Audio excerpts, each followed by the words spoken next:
பொதுவா ஒரு கதையோட முடிவு நமக்கு தெரியாம இருக்கலாம். ஆனா, அந்த கதையோட தொடக்கம் நமக்கு கண்டிப்பா தெரிஞ்சிருக்கும். தேவா, வரதராஜன் இவங்க 2 பேருமே உயிர் நண்பர்கள். வரதராஜன் அவங்க அப்பாவோட கண்ட்ரோல்ல தான் ஒரு ஊரே இருக்கு. ஆனா, அந்த ஊருக்குள்ள என்னதான் தலைவனோட பையனா இருந்தாலுமே யாருமே மதிக்க மாட்டாங்க. அந்த ஊருக்குள்ள எல்லாருமே மதிக்கணும்னா, அதுக்கு கையிலயும், மூக்குலயும் ஒரு கடியம் போட்டிருக்கணும். அந்த கடியம் யாரு போட்டிருக்காங்களோ, அவங்க பேச்சு தான் இந்த ஊர் மக்கள் எல்லாருமே கேட்பாங்க. சோ, இப்படி இந்த ஊருக்குள்ள இந்த மாதிரியான ரூல்ஸ்லாம் இருக்கிற இந்த சமயத்துல வரதனுக்கு ஒரு அண்ணன் இருக்கான். அந்த அண்ணனும் வரதனோட மூக்கு கடியத்தை எடுத்துக்கிட்டான். வரதன் கிட்ட இருக்கிற மூக்கு கடியம் அவன் கிட்ட இருந்து போனதால அவனோட மரியாதையே போன மாதிரி. இந்த விஷயம் வரதனோட ஃப்ரெண்டு தேவாக்கு தெரிய வருது. உடனே தேவா இதுக்கு யார் காரணம் அப்படின்னு சொல்லி பார்த்தா வரதனோட அண்ணன் தான் இவனோட மூக்கு கடியத்தை எடுத்திருக்கான் அப்படின்னு சொல்லி தெரிய வருது. தேவாவும் வரதன் என்னோட ஃப்ரெண்டு, நான் அவனுக்காக என்ன வேணா செய்வான் அப்படின்னு வரதன் அவங்க அண்ணனையே எதிர்த்து நிக்கிறான் தேவா. அப்ப அவங்க அண்ணன் ஒரு விஷயத்த சொல்றான். உனக்கு உன் மூக்கு கடியம் வேணும்னா அங்க ஒரு பைல்வான் இருக்கான், அவன் கூட போய் சண்டை போடு, அவனை நீ ஜெயிச்சிட்டனா ஓ மூக்கு கடியத்தை நான் உனக்கே கொடுத்துறான் அப்படின்னு தேவா தன்னோட ஃப்ரெண்டுக்காக அங்க இருக்கிற பைல்வானை எதிர்த்து நிக்கிறான். ஆனா இவன் கூட சண்டை போட்டு ஜெயிக்க முடியாது, ஏன்னா தேவாவோ சின்ன பையன். சோ அதுக்கு பதிலா தேவா தனக்கு தானே ஷாக் கொடுக்கறான். அந்த ஷாக் கொடுக்கற நேரத்துல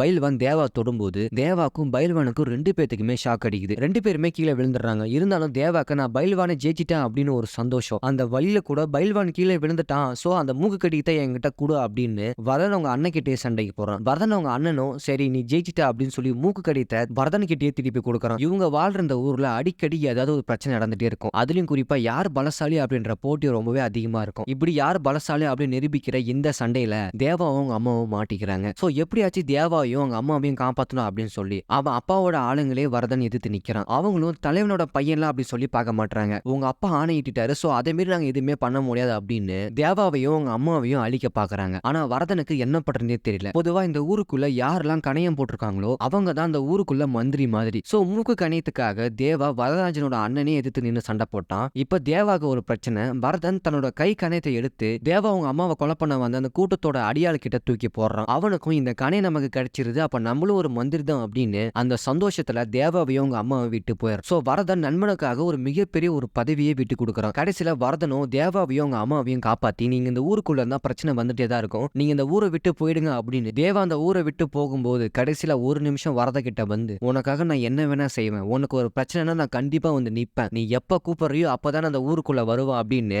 வரதனுக்கு ஒரு வாக்கு கொடுத்துட்டு தேவாவும் அவங்க அம்மா வந்து ஊரை விட்டு கிளம்புறாங்க. அப்படியே கட் பண்ணி ரொம்ப வருஷத்துக்கு அப்புறம் ஒரு ஹேக்கருக்கு ஒரு மெசேஜ் வருது. ஒரு கும்பல் ரொம்ப நாளா ஒரு பொண்ணை தேடிட்டு இருக்காங்க. அந்த பொண்ணு இப்ப இந்தியாக்குள்ள என்ட்ரி ஆயிருக்காங்க. இந்த விஷயம் அந்த ஹேக்கருக்கு தெரிஞ்ச உடனே அந்த பொண்ணை 7 வருஷமா தேடிட்டு இருக்கிற அந்த கும்பல் கிட்ட சொல்றாங்க, எவ்வளவு பேர் வேணா போங்க, அந்த பொண்ணு எனக்கு வேணும் அப்படின்னு சொல்லி அந்த கேங்கோட லீடர் கோகுல் அம்மா சொல்றாங்க. அந்த பொண்ணை எப்படியாச்சும் தூக்கணும் அப்படின்னு கோகுல் அம்மா அவங்க கேங்கும் தீவிரமா தேடிட்டு இருக்காங்க. அதே சமயம் ஃபாரின்ல இருந்து இன்னொருத்தருக்கு கால் வருது, என் பொண்ணு என்னையே மீறி இந்தியாக்குள்ள வந்துட்டா, சோ அவளை எப்படியாச்சும் காப்பாத்த அப்படின்னு ஒருத்தர் கால் போகுது. அவருக்கும் என்ன பண்றதுனே தெரியல, ஏன்னா அவரால் கோகுல் அம்மாவை எதிர்த்து எதுவுமே பண்ண முடியாது. அப்பதான் அவருக்கு ஒரு ஞாபகமே தெரியுது, இந்த பொண்ணை காப்பாத்த ஒரே ஒருத்தனால மட்டும் தான் முடியும், சோ அவங்கிட்ட போய் இந்த பொண்ணை விட்டுறலாம் அப்படின்னு அவரும் நான் சொல்ற மாதிரி செய்ய அந்த பொண்ணை என்னோட இடத்துக்கு கூட்டிட்டு வா, நான் வெளியே வர முடியாது அப்படின்னு அந்த பொண்ணை கோகுல் அம்மா ஆளுங்க தூக்குற அந்த சமயத்துல இவரும் பக்கவா ஸ்கெட்ச் போட்டு அந்த பொண்ணை காப்பாத்துறாரு. இந்தியாவில் இருக்கிற ஒரு பகுதியே தன்னோட கண்ட்ரோல்ல வச்சிருக்கிற கோகுல் அம்மா ஆளுங்கிட்ட இருந்து அந்த பொண்ணை காப்பாத்துனது யாருன்னு பார்த்தா அது வேற யாருமே கிடையாது, தேவா தான். தேவா அந்த பொண்ணோட அப்பாக்கு ஏதோ ஒரு விஷயத்துல கடமைப்பட்டிருக்காரு, சோ அதனால வந்து அந்த பொண்ணை ரிஸ்க் எடுத்து காப்பாத்துறாரு. ஆனா இப்ப தேவா எங்க இருக்காங்க அப்படின்னு சொல்லி யாருக்குமே தெரியாது. அந்த பொண்ணை காணாம போயிட்ட உடனே கோகுல் அம்மா அவங்க ஆளுங்க எல்லாமே தேட ஆரம்பிக்கிறாங்க. இந்தியாவில் இருக்கிற எல்லா சிசிடி கேமராலும் தேடி பாக்குறாங்க. ஆனா எங்கேயுமே அந்த பொண்ணு கிடைக்கல. சோ இப்ப அந்த பொண்ணு தேவாவோட கண்ட்ரோலா ரொம்பவே சேஃபா இருக்கு. கோகுல் அம்மா அவங்க ஆளுங்களும் எப்படியாச்சும் இந்த பொண்ணை கண்டுபிடிக்கணும் அப்படின்னு இந்தியாவில் இருக்கிற டோட்டல் ரவுடிகளுக்கு அந்த பொண்ணோட போட்டோவை அனுப்புறாங்க. அப்படி அந்த பொண்ணோட போட்டோ தேவா எங்க இருக்காரோ அந்த ஊர்ல இருக்கிற ரவுடி பசங்களுக்கு அந்த போட்டோ கிடைக்குது. அந்த போட்டோ அந்த ரவுடி பார்த்த உடனே இந்த பொண்ணை நான் இங்க பாத்திருக்கேன் அப்படின்னு உடனே கோகுல் அம்மா அவங்க ஆளுங்களுக்கு தகவல் கொடுக்கறாரு. தகவல் தெரிஞ்ச உடனே அந்த பொண்ணை தூக்குறதுக்காக அந்த கேங்கும் அந்த பொண்ணு எங்க இருக்கோ அந்த பொண்ணை தூக்குறதுக்காக அதே இடத்துல வந்து நிக்கிறாங்க. ஆனா கடைசி நிமிஷத்துல இந்த பொண்ணு தானா கன்ஃபார்ம் பண்றதுக்காக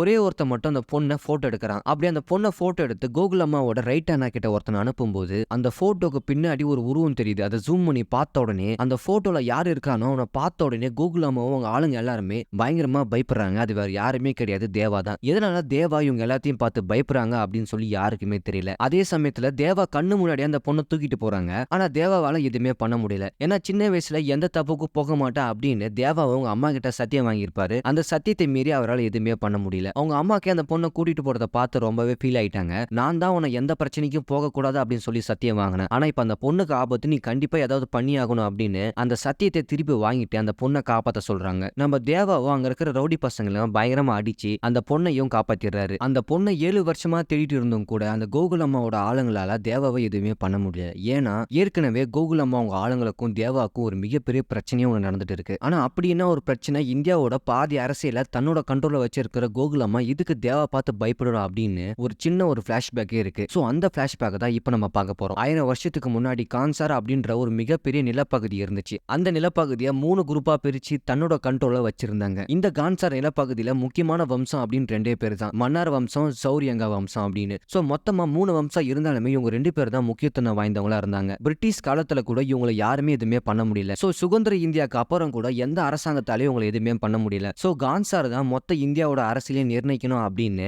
கான்சாரோட தலைவர் ஒரு முடிவு பண்ணாரு. ஸோ அதனால கான்சார் ஒரு மிகப்பெரிய பவர்ஃபுல் பிரதேசமாவே மாறிடுச்சு. ஸோ டோட்டல் இந்தியாவுமே கான்சார் தான் தன்னோட கையில வச்சிருந்தாங்க. ஆனா அப்படிப்பட்ட அந்த கான்சாரோட இடத்துக்கு கூட ஏகப்பட்ட விதிமுறைகள் இருந்துச்சு. அந்த கான்சாரோட தலைவனை ஓட்டு மூலியமா தான் தேர்ந்தெடுப்பாங்க. யாருக்கு அதிக ஓட்டு இருக்கோ அவர் தான் அந்த கான்சாரோட தலைவராக நியமிப்பாரு. மொத்த இந்தியாவுமே தன்னோட கண்ட்ரோல்ல வச்சிருப்பாரு. ஆனா கான்சாரோட தலைவர் மன்னார் வம்சத்துல இருந்ததால அவரும் இறந்துட்டாரு. அவர் இறந்த பார்த்து அதுக்கப்புறம் நடந்த எலெக்ஷன்ல சௌரியங்கா வம்சத்தை சேர்ந்த ஒருத்தர் தான் தலைவரா நியமிக்கப்பட்டாரு. ஆனா இது மன்னர் வம்சத்துக்கு சுத்தமா பிடிக்கல. என்னோட அப்பா இருந்த இடத்துல நான் தான் இருக்கணும் அப்படின்னு மன்னர் வம்சத்தை சேர்ந்தவங்க எல்லாருமே சௌரியங்கா வம்சத்துல இருக்கிற எல்லாத்தையும் கொலை பண்ண பார்த்தாங்க. சௌரியங்கா வம்சம் அப்படின்ற ஒண்ணு இருக்கவே கூடாது அப்படின்னு அந்த வம்சத்துல இருக்கிற எல்லா மக்களையும் அழிச்சிட்டாங்க. கடைசியில சௌரியங்கா வம்சம் அப்படின்னு ஒண்ணு எல்லாமே போயிடுச்சு. என்னதான் அந்த சௌரியங்கா வம்சத்தையே அழிச்சாலுமே மன்னார வம்சத்துக்கு ஒரு சின்ன ஒரு பயம் இருந்துச்சு. இந்த சௌரியங்கா வம்சத்துல ஒருத்தன் உயிரோட இருந்தா கூட அவன் கண்டிப்பா பழி வாங்கணும் அப்படின்ற ஒரு எண்ணத்தோட திரும்பி வந்து இந்த கான்சாரே தன்னோட கட்டுப்பாட்டுக்குள்ள கொண்டு வந்துருவான் அப்படின்னு மன்னார வம்சத்துக்கு ஒரு சின்ன பயம் இருந்துச்சு. சோ இருந்தாலுமே சௌரியங்கா வம்சத்துல ஒருத்தன் கூட உயிரோட இல்ல அப்படின்னு தெரிஞ்ச பார்த்தா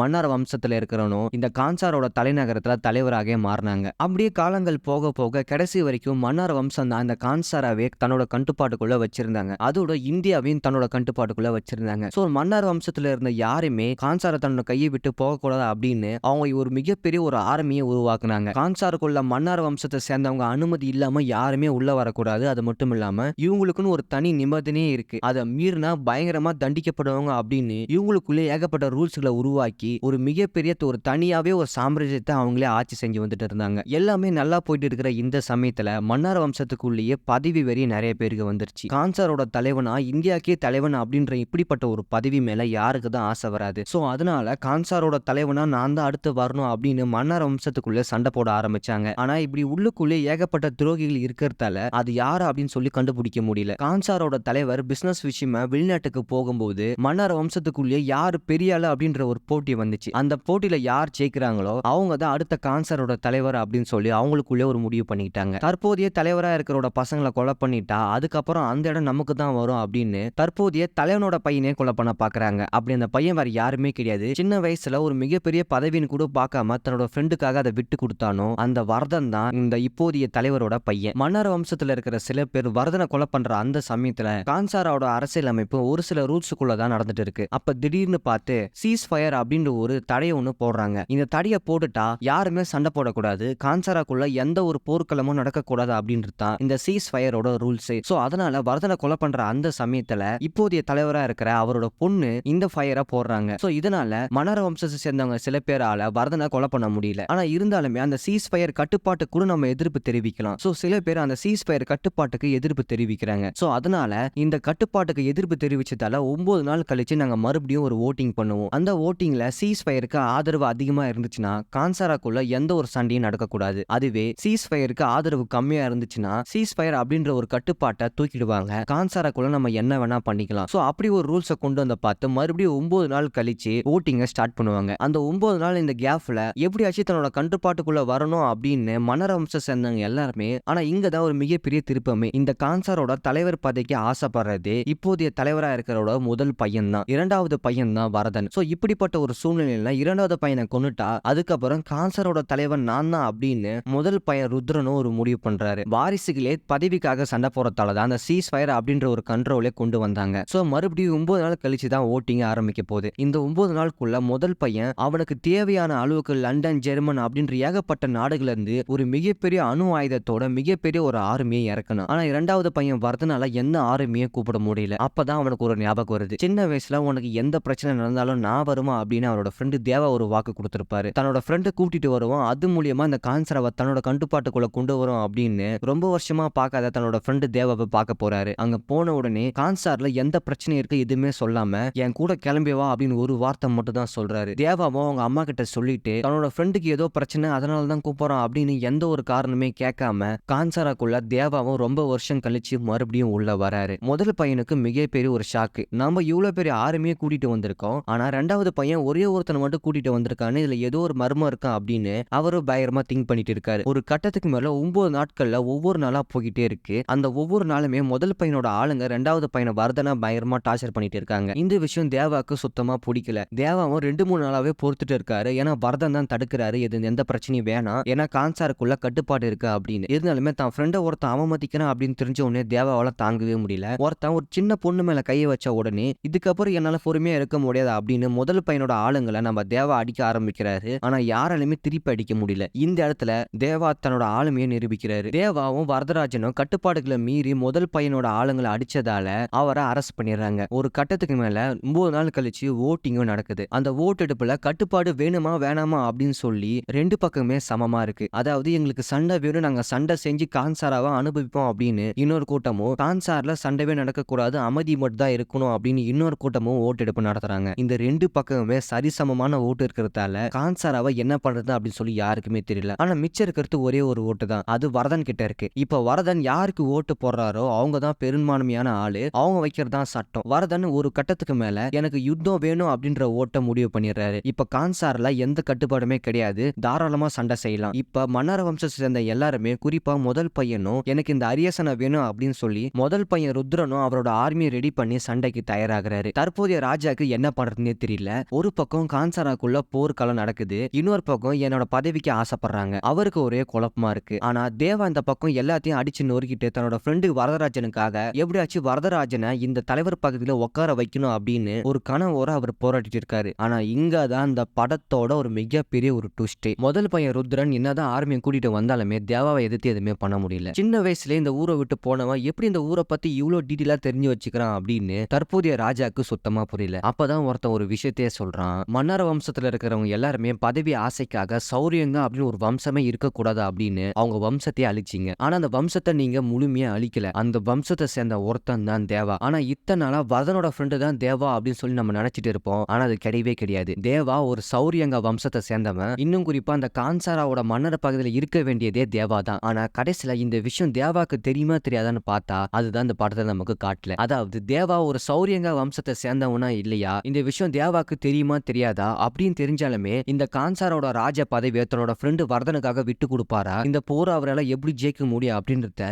ஏகப்பட்ட திருப்பங்களோட நமக்கு சலார் படத்தோட பார்ட் 2க்கு லீடிங்க கொடுத்துருக்காங்க. சோ இதோட அந்த படத்தோட கதையும் முடிக்கிறாங்க. சோ இந்த வீடியோ உங்களுக்கு பிடிச்சிருந்தா மறக்காம சேனல் நீங்க சப்ஸ்கிரைப் பண்ணிடுங்க.